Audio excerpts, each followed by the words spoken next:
الحمدللہ رب العالمین والصلاة والسلام علی سید الانبیاء والمرسلین اما بعد فاعوذ باللہ من الشیطان الرجیم بسم اللہ الرحمن الرحیم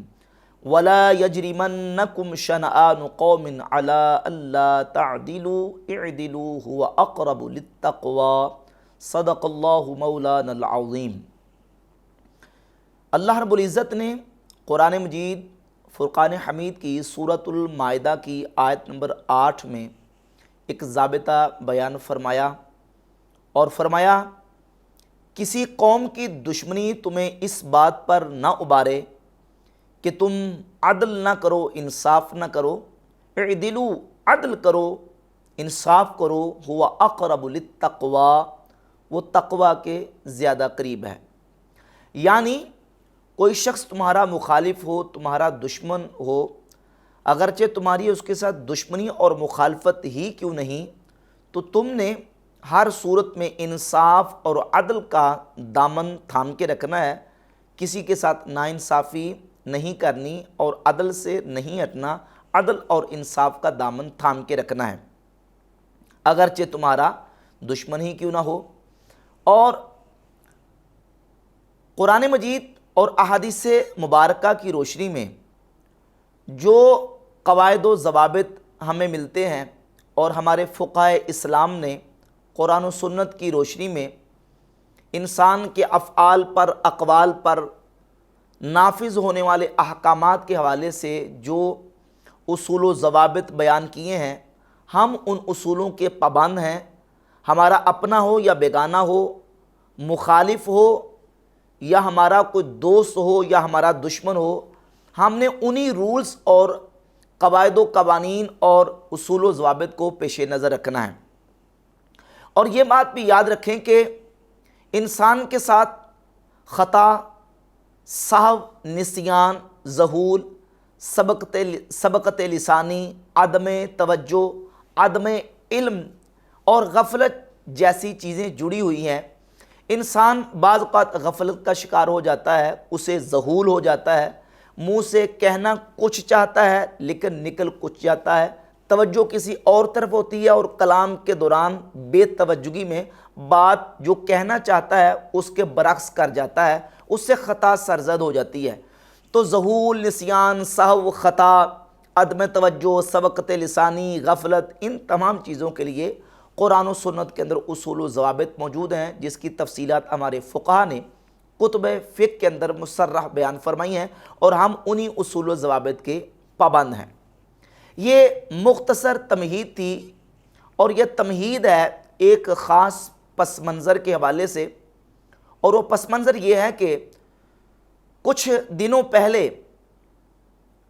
حضرت مولانا پیر غفران محمود سیالوی صاحب آف راولپنڈی، انہوں نے ایک جلسہ میں تقریر کے دوران روافض کا رد کرتے ہوئے صحابہ کرام رضی اللہ تعالی عنہم کے دفاع میں گفتگو کی، اور اس میں انہوں نے چند صحابہ علیہم رضوان کے نام لیے، حضرت مغیرہ بن شعبہ، ابو موسیٰ اشعری رضی اللہ تعالی عنہما، اور نام وہ لینا چاہتے تھے حضرت عمر ابن العاص رضی اللہ تعالی عنہ کا، لیکن عمر ابن العاص کی جگہ پہ ان کے منہ سے نکل گیا عمر بن سعد۔ عمر بن سعد کو انہوں نے عمر بن سعد کہہ دیا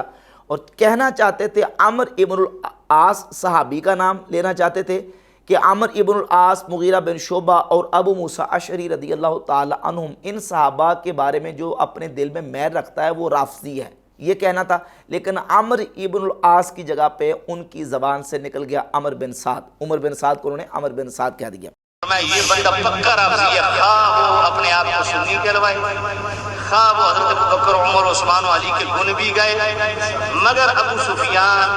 امیر معاویہ، ابو موسیٰ اشعری، عمر بن سعد، حضرت واشی، حضرت ہند، ان میں سے کسی ایک کا بھی اگر دل میں میل رکھتا ہے وہ پکا رافضی ہے۔ اور یہی فتح ورزش 24ویں جلد صفحہ 207 پہ اعلیٰ حضرت نے بھی لکھا ہے۔ اب یہ بالکل واضح بات ہے، سیاق و سباق بتا رہا ہے اور ان کی تقریر کا سارا جو لب و لہجہ وہ بتا رہا ہے کہ وہ یہاں عمر ابن العاص کہنا چاہتے تھے لیکن غلطی سے، خطأً ان سے عمر بن سعد کا نام لیا گیا۔ اس پر پیر غفران محمود سیالوی صاحب کے مخالفین نے بہت شور مچایا، اور وہی بات کہ اپنے مخالف کی مخالفت میں عدل کا دامن انہوں نے ہاتھ سے چھوڑ دیا، اور ان کے اوپر ناسبیت کے فتوے لگائے اور کہا کہ یہ تو ناسبی ہیں اور یہ یزید کی اولاد ہیں، اور نہ جانے کیا کیا ان کے خلاف انہوں نے لفظ استعمال کیے۔ اور بالخصوص مفتی حنیف قریشی صاحب نے پیر غفران محمود سیالوی صاحب کے خلاف تقریریں کیں، اور ان تقریروں کے اندر ان کے اس جملے کو بار بار رپیٹ کیا، اور کرتے ہوئے انہوں نے ایک جگہ پہ خود ایک بہت بڑی ٹھوکر کھائی، اور امام علی مقام امام حسین رضی اللہ تعالیٰ عنہ کے قاتلین اور ان کے مخالفین کا ذکر کرتے ہوئے ان پر تبرہ کیا، اس میں یزید کا نام لیا، اور لینا تھا عمر بن سعد کا نام، اور عمر بن سعد کی جگہ پہ انہوں نے یزید پر اور عمر بن سعد پر تبرہ کرتے ہوئے عمر بن سعد کی جگہ پہ عامر ابن العاص رضی اللہ تعالیٰ عنہ صحابی کا نام لے بیٹھے، اور ان سے یہ خطا ہوئی کہ انہوں نے عمر ابن العاص کا نام لیا اور لے کے تو یزید اور پھر جو نام لیے تھے ان پر انہوں نے تبرہ کیا۔ تم نام صحابہ کا لے کر اس لانتی کتے یزید عمر بن العاص تم صحابہ کی کیٹیگری میں لا کر ان کی حمایت میں کام کرتے ہو۔ خدا کی قسم ہم ان سے اتنی نفرت کرتے ہیں کہ ہم اپنے کتوں کے نام بھی ان کے نام پہ نہیں رکھتے۔ تسی ہے جو کتیوں صحابیاں دی شفت لیا کہ تسی سمجھتے ہو ہم ان کو صحابہ کے چھتری تلے پروٹوکول دیں گے اور ان کو شیلڈ دیں گے، ہے جو لانتی سوٹی جتی دی نوکتے۔ بے شک بے شک۔ جیسے پیر غفران محمود سیالوی صاحب کی گفتگو سے سیاق و سباق سے پتہ چل رہا ہے کہ وہ رافضیوں کا رد کرتے ہوئے صحابہ کا ذکر کر رہے تھے کہ درمیان میں عمر ابن العاص کی جگہ پہ عمر بن سعد کا نام لے دیا، ایسے ہی حنیف قریشی صاحب کی گفتگو سے بھی سیاق و سباق سے پتہ چل رہا ہے کہ وہ امام حسین کے قاتلین اور ان کے دشمنوں کا ذکر کر رہے تھے، اور عمر بن سعد کہنا چاہتے تھے لیکن عمر بن عاص ان کی زبان سے نکل گیا۔ تو اب جس طرح انہوں نے انصاف کا دامن ہاتھ سے چھوڑا، اب حنیف قریشی صاحب کے مخالفین نے پھر ان کے خلاف فتوے لگانے شروع کیے، اور ان کے خلاف پھر باقاعدہ تقریریں کیں اور بیانات دیے۔ اس کے بعد مفتی حنیف قریشی صاحب نے اس پر اپنی طرف سے توبہ اور اعلانیہ طور پر اس جملے سے رجوع کیا، جو کہ یقیناً ان کی طرف سے جو بیان تھا وہ شرعی توبہ تھی، اور جو توبہ کے رکن ہیں وہ پائے گئے، یعنی اللہ رب العزت کی بارگاہ میں انہوں نے اعلانیہ طور پر توبہ کی کہ اصل میں عمر بن سعد کہنا چاہتا تھا لیکن میری زبان سے عمر ابن العاص صحابی رسول کا نام نکل گیا، اور میرے تصور میں بھی نہیں تھا کہ میں یہاں صحابی کا نام لے گیا، اور یا میں لینا چاہتا تھا، ایسی ہرگز بات نہیں تھی۔ اور کلمہ شریف کا حوالہ دے کے انہوں نے اس بات کو بیان کیا کہ میں جو ہے نا وہ مجھے مرتے وقت کلمہ نصیب نہ ہو اگر میرے تصور کے اندر بھی حضرت عمر ابن العاص رضی اللہ تعالیٰ صحابی کا تصور ہو، میں تو عمر بن سعد کہنا چاہتا تھا۔ میری گفتگو کا سیاق اس بات کی وضاحت خود کر رہا ہے کہ میں ایسے لوگوں کی بات کر رہا ہوں اور ان کے حوالے سے لعنت کر رہا ہوں یا ان کے حوالے سے سخت جملے بول رہا ہوں جو صحابہ نہیں ہیں اور ان کو صحابہ کی لسٹ میں داخل کیے گئے۔ لیکن وہاں جہاں میں نے عمر بن سعد کا نام لیا تو سبقت لسانی سے میری زبان سے عمر بن سعد کی جگہ عمر بن العاص کا نام نکلا، اور سیدنا عمر بن العاص رضی اللہ تعالیٰ عنہ یہ صحابی رسول ہیں، اور یقیناً جلیل القدر صحابی ہیں، صاحب الروایت صحابی ہیں، یہ فاتح مصر ہیں، مجاہد صحابی ہیں، اور کل وعد اللہ الحسنہ کے تحت داخل ہو کر جنتی صحابی ہیں، اور دیگر بشارات الہیہ اور بشارات نبویہ کے تحت یہ داخل ہیں، اور ان کی بہت بڑی شان ہے۔ ابھی میری طرف کسی دوست نے کلپ بھیجا تو میں نے جب اس ویڈیو کو سنا تو یقیناً اس میں جو کہنا چاہ رہا تھا وہ حضرت عمر بن العاص کا دور دور تک میرا تصور نہیں تھا، میں عمر بن سعد کہہ رہا تھا، لیکن عمر بن العاص میری زبان سے سبقت لسانی سے نکلا، اور میں اس سبقت لسانی پر اللہ کے حضور توبہ کرتے ہوئے، رجوع کرتے ہوئے، الفاظ واپس لیتے ہوئے میں معافی مانگتا ہوں۔ اللہ تعالیٰ میری توبہ کو قبول فرمائے، اور میں حلف اٹھا کر کہتا ہوں اللہ تعالیٰ مرتے ہوئے کلمے پر، ایمان پر موت نہ عطا کرے، کہ اگر دور دور تک میرے وہم و گمان میں سیدنا عمرو بن العاص کا کہیں تصور بھی ہو۔ میں عمرو بن سعد کے حوالے سے بات کر رہا تھا، عمرو بن العاص دور دور تک میرے وہم و گمان میں بھی نہیں تھے۔ لیکن غلطی سے ان سے یہ ہو گیا، اس کے باوجود انہوں نے اس پر توبہ کی اور رجوع کیا، اور اعلانیہ طور پہ جو توبہ کے رکن ہیں، جو ایک رکن ہے جانب خدا اور ایک ہے جانب خلق اللہ، یعنی اللہ رب العزت کی بارگاہ میں بھی توبہ کی اور مخلوق کے سامنے بھی اس توبہ کا اظہار اور انہوں نے اعلان واضح طور پہ کر دیا۔ یہاں یہ بات بھی یاد رہے کہ مفتی حنیف قریشی صاحب نے اپنے اس بیان کے بعد باقاعدہ اپنی مسجد کے اندر جمعہ شریف کا خطبہ سیدنا عمرو ابن العاص رضی اللہ تعالی عنہ کی شان اور ان کی فضیلت پر دیا، خطبہ دیا اور پورا بیان کیا۔ یقیناً حضرت عمرو ابن العاص رضی اللہ تعالیٰ عنہ ایک جلیل القدر صحابی ہیں، عظیم المرتبت صحابی ہیں، مجتہد صحابی ہیں، اور ایک بہت بڑے جرنیل صحابی ہیں، سردار صحابی ہیں، جن کے بارے میں نبی پاک صلی اللہ علیہ وآلہ وسلم کا فرمان مسند احمد ابن حنبل میں موجود ہے۔ حضور فرماتے ہیں علیہ السلام کہ ابن العاص مؤمنان، عاص کے دونوں بیٹے عمرو بن عاص بھی اور ہشام بھی، ابن العاص مؤمنان، عاص کے دونوں بیٹے مومن ہیں۔ اور یہ برضا و رغبت نبی پاک صلی اللہ علیہ وسلم کی بارگاہ اقدس میں آئے، اور اسلام سے متاثر ہو کے انہوں نے اپنی بالکل رضامندی کے ساتھ اور اسلام کے ساتھ رغبت کی وجہ سے انہوں نے اسلام قبول کیا۔ اور یہی وجہ ہے کہ نبی پاک صلی اللہ علیہ وآلہ وسلم کا فرمان ہے جامع ترمذی میں، مسند احمد ابن حنبل میں صحیح حدیث ہے کہ حضور علیہ السلام نے ارشاد فرمایا کہ اسلم الناس وآمن عمرو بن العاص، لوگ اسلام لائے اور عمرو ابن العاص ایمان لائے۔ اور پھر رسول اللہ صلی اللہ علیہ وآلہ وسلم کی بارگاہ اقدس میں جب آئے، امام بخاری الادب المفرد میں حدیث نمبر 302 لے کے آئے، حضور علیہ السلام نے ان کو ارشاد فرمایا کہ اے عمرو انی اريد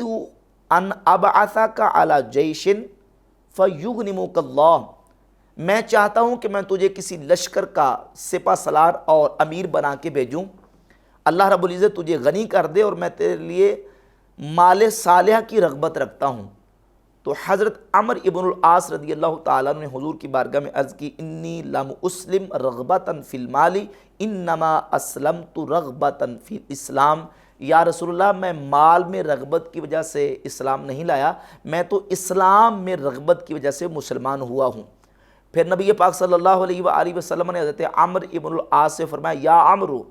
نعم المال الصالح للمرء الصالح، صالح شخص کے لیے صالح مال نعمہ اچھا ہے۔ نبی کریم علیہ السلام نے اس حدیث میں، جو کہ صحیح حدیث ہے، امام بخاری الادب المفرد میں 302 نمبر حدیث لے کے ہے، حضور نے حضرت عمرو ابن العاص رضی اللہ تعالی عنہ کو المرء الصالح قرار دیا۔ نبی علیہ السلام نے ان کے ایمان کی گواہی دی، ان کو مرء الصالح قرار دیا۔ حضور علیہ السلام نے ان کو لشکر کا سپہ سالار مقرر کیا، اور ایک بہت بڑے جلیل القدر صحابی ہیں۔ صحابی تو ہمارے اہل سنت و جماعت کے عقیدے کے اندر کسی صحابی کی کوئی ذاتی فضیلت میں اگر کوئی ایک بھی حدیث اور روایت نہ ہو، صرف مرتبہ صحابیت کا اور رتبہ صحابیت کا اسے ملا ہو، تو اس صحابی کی تعظیم اور ادب و احترام کرنا ہمارے اوپر فرض ہے۔ ہمارا اہل سنت و جماعت کا عقیدہ ہے احادیث کی روشنی میں، قرآن مجید کی روشنی میں، کیونکہ نبی پاک صلی اللہ علیہ وآلہ وسلم نے صحابہ کی تعظیم اور ان کا ادب و احترام کرنے کا حکم دیا، صحابہ کے بارے میں سب و شتم کرنے سے حضور نے منع فرمایا۔ صحیح بخاری اور صحیح مسلم میں متفق علیہ حدیث ہے، حضرت ابو ہریرہ رضی اللہ تعالیٰ حدیث کے راوی ہیں کہ رسول اللہ صلی اللہ علیہ وآلہ وسلم نے فرمایا لا تسبوا احدا من اصحابی، صحیح مسلم کے الفاظ ہیں کہ میرے کسی بھی صحابی کو برا مت کہو، تم احد پہاڑ کی مثل اللہ رب العزت کی راہ میں سونا خیرات کرو تو میرے ایک صحابی کے مد یا نصف مد تک نہیں پہنچ سکتا۔ اسی طرح المعجم الکبیر للطبرانی میں امام ابو القاسم سلیمان ابن احمد طبرانی سیدنا عبداللہ ابن مسعود رضی اللہ تعالیٰ عنہ سے حدیث لے کے حافظ ابن حجر اسقلانی نے فتح الباری میں اس کی سند کو حسن کہا ہے۔ نبی پاک علیہ الصلوۃ والسلام نے فرمایا اذا ذکر اصحابی فامسکوا، جب میرے صحابہ کا ذکر کیا جائے تو اپنی زبانوں کو بند رکھو، یعنی زبانوں کو روک کے رکھو، میرے صحابہ کے بارے میں طعن و تشنیع نہ کرو، ان پر تنقید نہ کرو۔ اور جامع ترمذی میں امام ترمذی حدیث لے کے، اور امام ترمذی نے اس کو حسن کہا، اور امام احمد ابن حنبل فضائل الصحابہ میں پہلے 4 طرق نمبر 1 2 3 4 طرق پہلے امام احمد بن حنبل لے کے ہیں کہ رسول اللہ صلی اللہ علیہ وآلہ وسلم نے فرمایا میرے صحابہ کے بارے میں اللہ سے ڈر کے رہنا، لا تتخذوہم غرضا بعدی، میرے بعد میرے صحابہ کو طعن و تشنیع کا نشانہ مت بنا لینا۔ فمن احبہم فبحبی احبہم، جس نے ان سے محبت کی اس نے میری وجہ سے محبت کی، من ابغضہم فببغضی ابغضہم، جس نے ان سے بغض رکھا اس نے میری وجہ سے بغض رکھا، من آذاہم فقد آذانی، جس نے ان کو اذیت دی اس نے مجھے اذیت دی، اور من آذانی فقد آذ اللہ، جس نے مجھے اذیت دی اس نے اللہ کو اذیت دی، اور جس نے اللہ کو اذیت دی اللہ رب العزت اس کی گرفت فرمائے گا۔ تو ان حدیث کے مطابق صحابہ کرام علیہم رضوان کے بارے میں کسی قسم کا نازیبہ کلمہ کہنے کی کسی کو اجازت نہیں ہے۔ یہی وجہ کہ ہمارے اکابر علماء محدثین فقہاء اور ائمہ دین نے اپنی کتب عقائد کے اندر باقاعدہ طور پہ اس بات کو بیان کیا۔ امام ابو جعفر محمد ابن سلامہ الطحاوی المتوفی 321 ہجری اپنی کتاب العقیدۃ الطحاویہ کے صفحہ 79 پہ لکھتے ہیں وَنُحِبُّ أَصْحَابَ رسول اللہ صلی اللہ علیہ وآلہ وسلم وَلَا نُفْرِطُ فِي حُبِّ أَحَدٍ مِّنْهُمْ، ہم حضور کے سارے صحابہ سے محبت کرتے ہیں اور کسی صحابی کی محبت میں حد سے تجاوز نہیں کرتے، وَلَا نَتَبَرَّأُ مِنْ أَحَدٍ مِّنْهُمْ، اور کسی صحابی سے ہم براءت و بیزاری کا اظہار نہیں کرتے، وَلَا بِغَيْرِ الْحَقِّ نَذْكُرُهُمْ، اور ہم صحابہ کا ذکر نہ حق نہیں کرتے، وَلَا نَذْكُرُهُمْ إِلَّا بِخَيْرٍ، اور ہم صحابہ کا ذکر سوائے بلائی کے نہیں کرتے، وَنَرَا حُبَّهُمْ دِينًا وَإِيمَانًا وَإِحْسَانًا، صحابہ کی محبت ہمارا دین ایمان اور احسان ہے، وَبُغْضَهُمْ كُفْرًا وَنِفَاقًا وَطُغْيَانًا، اور صحابہ کا بغض کفر منافقت اور سرکشی ہے۔ امام شمس الائمہ سرخسی رحمۃ اللہ تعالی علیہ اپنی کتاب اصول السرخسی جلد نمبر 2 صفحہ نمبر 133 پہ آپ فرماتے ہیں وَالشَّرِيَّةُ إِنَّمَا بَلَغَتْنَا بِنَقْلِهِمْ، شریعت ہم تک صحابہ کے نقل کرنے سے پہنچی ہے، فَمَن طَعَنَ فِيهِمْ فَهُوَ مُلْحِدٌ مُنَابِذٌ لِلْإِسْلَامِ دَوَاهُ السَّيْفُ إِن لَّمْ يَتُبْ، فرماتے ہیں جو صحابہ میں طعن کرے گا، ان پہ سب و شتم کرنے والا، طعن و تشنیع کرنے والا، وہ ملحد ہے، وہ اسلام کو اپنی پیٹھ کے پیچھے پھینکنے والا ہے، اس کی دوائی حاکم کی تلوار ہے، ان لم یتب، اگر وہ توبہ نہیں کرتا، اگر اس نے توبہ نہیں کی تو اس کی دوائی حاکم کی تلوار ہے۔ امام مالک رحمۃ اللہ تعالی کا قول قاضی ایاز مالکی نے الشفاء بتعریف حقوق المصطفیٰ صلی اللہ علیہ وآلہ وسلم کی جلد نمبر 2 صفحہ نمبر 295 پہ لکھا، امام مالک فرماتے من شاتما احد من اصحاب النبی صلی اللہ علیہ وآلہ وسلم ابا بکر او عمر او عثمان او معاویہ او عمر بن العاص، جس نے نبی کریم علیہ السلام کے صحابہ میں سے کسی صحابی پہ سب و شتم کیا، ابو بکر صدیق، عمر فاروق، عثمان غنی، حضرت معاویہ، حضرت عمر ابن العاص، ان میں سے کسی پر، امام مالک کا موقف یہ ہے فَإِن قَالَ كَانُوا عَلَى ضَلَالٍ وَكُفْرٍ قُتِلَ، اگر وہ یہ کہہ کہ ان پہ سب و شتم کرے کہ یہ نعوذ باللہ یہ کافر تھے یا یہ گمراہ تھے، تو امام مالک کہتے ہیں اس کو حاکم وقت قتل کرے گا۔ وَإِن شَتَمَهُمْ بِغَيْرِ هَذَا مِن مُشَاتَمَةِ النَّاسِ نُقِّلَ نَقَالًا شَدِيدًا، اور اگر جس طرح لوگ ایک دوسرے کو برا کہتے ہیں، گالی دیتے ہیں، اس طریقے سے ان صحابہ کو برا کہے گا یا گالی دے گا تو اس کو پھر بھی سخت سزا دی جائے گی، یہ امام مالک رحمۃ اللہ کا موقف ہے۔ امام ابو زرع رازی المتوفی 281 ہجری بہت بڑے محدث اور امام، ان کا قول حافظ ابن حجر اسقلانی نے الاصابہ فی تمییز صحابہ کی پہلی جلد صفحہ نمبر 10 پہ، اور خطیب بغدادی نے الکفایہ فی علم روایہ کی جلد 1 اس کی جلد ہے، اس کے صفحہ 48 پہ ذکر کیا۔ امام ابو زرع رازی المتوفی 281 ہجری فرماتے ہیں اذا رأیت الرجل ينتقص احد من اصحاب رسول اللہ صلی اللہ علیہ وآلہ وسلم، اگر تو کسی کو دیکھے کہ کوئی شخص اصحاب رسول کو نعوذ باللہ تعالیٰ ان کی تنقیص کرتا ہے، فَعْلَمْ أَنَّهُ زِنْدِيق، تو جان لے کہ وہ زندیق ہے، انما ادى الینا هذا القرآن والسنن اصحاب رسول اللہ صلی اللہ علیہ وآلہ وسلم، یہ قرآن یہ سنت ہم تک صحابہ نے پہنچائی ہے، رسول حق ہے، قرآن حق ہے، اور قرآن اور سنت ہم تک صحابہ کے ذریعے سے پہنچا۔ وَإِنَّمَا يُرِيدُونَ أَن يُجَرِّحُوا شُهُودَنَا، یہ لوگ صحابہ پہ جرح کرنے والے اور تنقید کرنے والے اور سب و شتم کرنے والے یہ چاہتے ہیں کہ ہمارے گواہوں پر جرح کریں، لِيُبْطِلُوا الْكِتَابَ وَالسُّنَّةَ، تاکہ کتاب و سنت کو باطل قرار دیں،